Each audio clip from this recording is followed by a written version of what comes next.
సిద్ధ పురుషులు ఇచ్చే సంకేతాలు కొందరు గ్రహించగలరు. సరే, అటు తర్వాత మహానుభావుడు ఏ విధంగా నిర్యాణం చెందాడో చెప్పుకున్నాం. ఆ తర్వాత వరాహపురం అనే ప్రాంతంలో, బారాపురం అంటారు, ఆ ప్రాంతంలో ఒక పాడుపడిన ఇంటిని అద్దెకి తీసుకుని ఎవరైతే ముందు కాషాయ వస్త్రం ధరించారో వాళ్ళు సుమారు 16 మంది, వాళ్ళందరూ అక్కడ ఉండేవారు. వారు ఒకరోజు వివేకానంద మాట మేరకు పద్ధతిగా సన్యసించడానికి ఆ విధానాన్ని అనుసరించి వారి దగ్గర ఉన్న కాళీ అనబడేటువంటి శాస్త్ర విజ్ఞానం తెలిసిన పెద్ద ఆయన చేత విరజాహోమం చేయించి, ఆ విరజాహోమంతో వీరందరూ కూడాను సన్యాసి దీక్షను తీసుకున్నారండి. ఆ సన్యాసి దీక్ష తీసుకున్నప్పుడు ఒక్కొక్కరు ఒక్కొక్క విధంగా నామకరణం తీసుకున్నారు. అందులో శశి అనేవాడికి రామకృష్ణ పరమహంస అంటే చాలా ఇష్టం. ఆయన చిత్రపటాన్ని భక్తిగా పూజించేవాడు, సేవించేవాడు. ఆయనకి రామకృష్ణానంద అనే పేరు ఆయనకి ఇవ్వడం జరిగింది. నిజానికి ఆ పేరు తాను పెట్టుకుందాం అనుకున్నాడు వివేకానంద, కానీ ఆ పేరు ఆ శశి తీసుకున్నాడు. అది సముచితమే అనుకున్నాడు.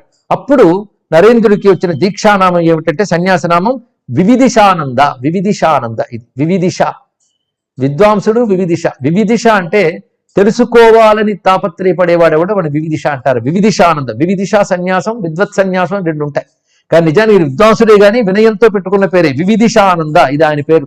వివేకానంద అని తర్వాత ఎలా వచ్చిందని చూద్దాం. వివిదిషానంద కనుక ప్రస్తుతం వీరేంద్రుడు నరేంద్రుడై, నరేంద్రుడు వివిదిషానందుడయ్యాడు. అలా కొంతమంది యువ సన్యాసి శిష్యులు వివిధ నామాలు స్వీకరించారు. వారందరూ కూడా ఒక మిత్రులుగానే ఉండేవారు. వారు ఈ బారామఠంలో ఉంటూ సాధనలు చేసుకునేవారు. దీన్ని దెయ్యాలు కొంప అనుకుని చాలా మంది అనేవారు. ఆ క్రింద భాగం అంతా కూడా పాడుపడిపోయిందండి. పై భాగంలోనే పరమహంస గారి అస్థికలు కలశం పెట్టుకోవడం, అదేవిధంగా వారి చిత్రపటం పెట్టుకోవడం, వీళ్ళు సాధనలు చేసుకోవడం ఇవన్నీ జరిగేది. అదే సమయంలో కొంతమంది వీరి గురించి మంచిగా అనుకునే వాళ్ళు, చెడుగా అనుకునే వాళ్ళు కూడా ఉంటారు. పైగా వీళ్ళందరూ మేధావులు, యువకులు. అటువంటి వారు ఇక్కడ ఉన్నారు. కొంత పేదరికంతో బాధపడుతున్నారు, కానీ వాళ్ళు పేదరికం అనుకోలేదు. ఎందుకంటే వాళ్ళ దృష్టి అంతా సాధన మీద ఉంది. వాళ్ళు భిక్షాటనం చేసుకోవడం, సాధన చేసుకోవడం, ఇది వాళ్ళ యొక్క పని.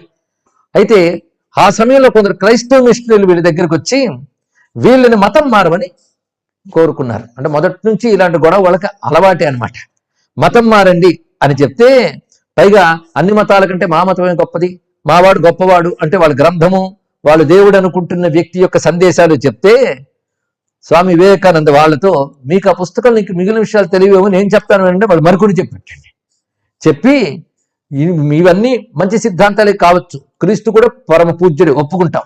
కానీ వేదాంత సిద్ధాంతాల ముందు మిగిలిన ఏ సిద్ధాంతాన్ని దిగదుడిపే సుమా, మా దగ్గర సంపూర్ణమైనటువంటి ధర్మం ఉన్నది, మేము మిమ్మల్ని గౌరవించినంత మాత్రాన మతం మారవలసిన అవసరం లేదని చెప్పారండి. ఇది బాగా తెలుసుకోవాల్సింది. అందరినీ గౌరవిద్దాం, అన్నీ మంచివే, అన్నీ మంచివైనంత మాత్రం మతం మారిపోవాలా? మతం మారడం కంటే హీనమైన పని మరొకటి లేదు అనేది వివేకానంద యొక్క దృఢమైనటువంటి అభిప్రాయం. ఆయన మిషనరీలో అదొకటండి. ఆయన పెట్టుకున్న లక్ష్యాల్లో ఒకటి మత మార్పిళ్ళు కూడదు అనేది. ఆయన ఆదేశాలకు వెళ్ళి వాళ్లతోనే చాలా ధాటిగా మాట్లాడాడు. ఆ స్ఫూర్తి, ఆ శక్తి, అటువంటి ధీరత్వం ప్రస్తుతం భారత జాతికి బాగా అవసరమైనటువంటిది. అందుకే వారితో ఎప్పుడైతే మాట్లాడో వాళ్ళు ఇంకా వీరి వద్ద తమ పప్పులు ఉడుకోవని తెలుసుకుని వేరే ప్రయత్నాలు దిగి వాళ్ళకి ధనాశ చూపించారు, ఇంకా రకరకాల ప్రలోభాలు పెట్టారు. కానీ కామినీ కాంచనాల్ని జయించాలి అనేటువంటి గురువుకి శిష్యులు వాళ్ళు కనుక అదే మార్గంలో ఉండి వాళ్ళు దేనికి ప్రలోభపడలేదు. ఈ విధంగా ఉన్న సమయంలో ఒకసారి వివిదిషానంద గారికి అనిపించింది ఏంటంటే, నిలవ ఉన్న నీరు బస చేసిన సన్యాసి అధోగతి పాలవుతారు అని చెప్పాడు. అంటే ఒక చోట ఉండకూడదు సన్యాసి, ఉంటే ఆ ప్రాంతంతో ఈషణ పెరుగుతుంది, దానితో మమకారం పెరుగుతుంది.